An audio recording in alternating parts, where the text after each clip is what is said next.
আসসালামু আলাইকুম। আমি মাহফুজুর রহমান, বিএসএস অনার্স, চুয়াডাঙ্গা সরকারি কলেজ, অর্থনীতি বিভাগ। আমি আপনাদের সামনে যে উপস্থিত হয়েছে আমার চ্যানেল এবং ইউটিউব ফেসবুক পেজের নিয়মিত ভিডিওর পর্বে। তো আমরা যে নিয়মিত ভিডিও করছিলাম এইচএসসি আইসিটি বইয়ের বিভিন্ন অধ্যায়ের বিভিন্ন সমস্যার সমাধান করছিলাম।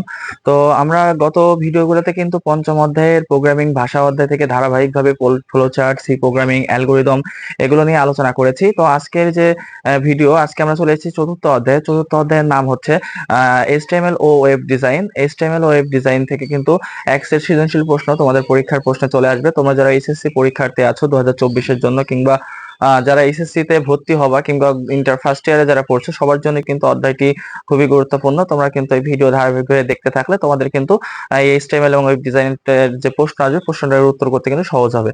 তো তোমাদের কাছে অনুরোধ থাকলো যে আমাদের যেখান থেকে আমাদের ভিডিওগুলো দেখছো, ভিডিওটির দেখার পরে কিংবা দেখার আগে আমাদের ফেসবুক পেজটিকে ফলো করে দিবা এবং আমাদের ইউটিউব চ্যানেলটিকে একটা সাবস্ক্রাইব করে দিলে আমরা খুশি হব।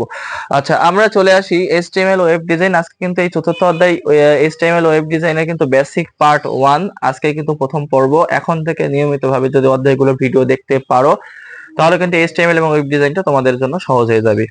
তো তোমাদেরকে আমি আগেই বলে রাখি, তোমাদের যে পরীক্ষার প্রশ্ন হয়, যে বোর্ড পরীক্ষায় প্রশ্ন আসে, প্রশ্ন সাধারণত আমি গবেষণা করে আমি দেখে যা পেয়েছি, সাধারণত দুই ধরনের প্রশ্ন উদ্দীপকে এসে থাকে। তো উদ্দীপকটা কি ধরনের হয়? এমন একটি উদ্দীপক হতে পারে যে উদ্দীপক থেকে তোমাকে গ নম্বর প্রশ্নে এইচটিএমএল কোডিং করতে বলতে পারে, অথবা ঘতেও বলতে পারে এইচটিএমএল কোডিং করতে।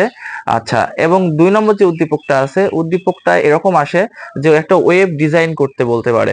তো আমরা ওয়েব ডিজাইন সম্পর্কে এবং এইচটিএমএল সম্পর্কে যদি পূর্ণাঙ্গ ধারণা পেতে পারি, তাহলে কিন্তু আমাদের উদ্দীপক নিয়ে আর কোনো টেনশন থাকবে না। আমরা কিন্তু গ এবং ঘ এর প্রশ্নের সমাধান করতে পারবো।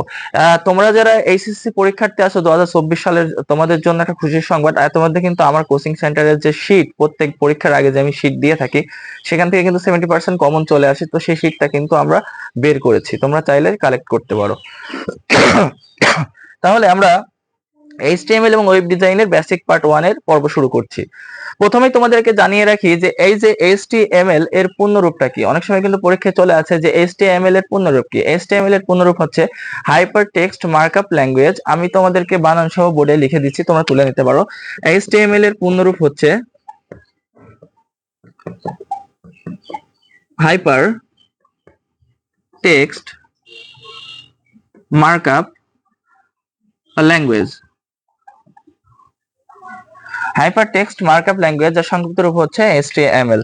আচ্ছা, এইচটিএমএল সম্পর্কে আমি আরেকটু বেসিক ধারণা তোমাদের দিয়ে দিই। এই যে এইচটিএমএল টি আবিষ্কার করেন কে, বা এইচটিএমএল এর ধারণা সর্বপ্রথম কে দেন, এই প্রশ্ন কিন্তু অনেক সময় পরীক্ষায় চলে আসে। তো তোমাদেরকে বলে রাখি, টিম বার্নার্স-লি নামের একজন ব্যক্তি, একজন বিজ্ঞানী, টিম বার্নার্স-লি, তিনি কিন্তু 1999 সালে সর্বপ্রথম এই এইচটিএমএল এর ধারণা প্রকাশ করেন। তাহলে তোমাদের বহু নির্বাচনের জন্য আরেকটা স্টার দিয়ে আরেকটা পয়েন্ট বলে দিলাম।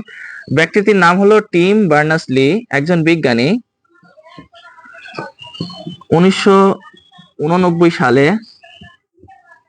সর্বপ্রথম এইচটিএমএল এর ধারণা দেন। আমি তোমাদেরকে বলে রাখি, এইচটিএমএল এর পূর্ণরূপ হচ্ছে হাইপার টেক্সট মার্কআপ ল্যাঙ্গুয়েজ, এবং টিম বার্নার্স-লি 1989 সালে সর্বপ্রথম এইচটিএমএল এর ধারণা প্রকাশ করেন।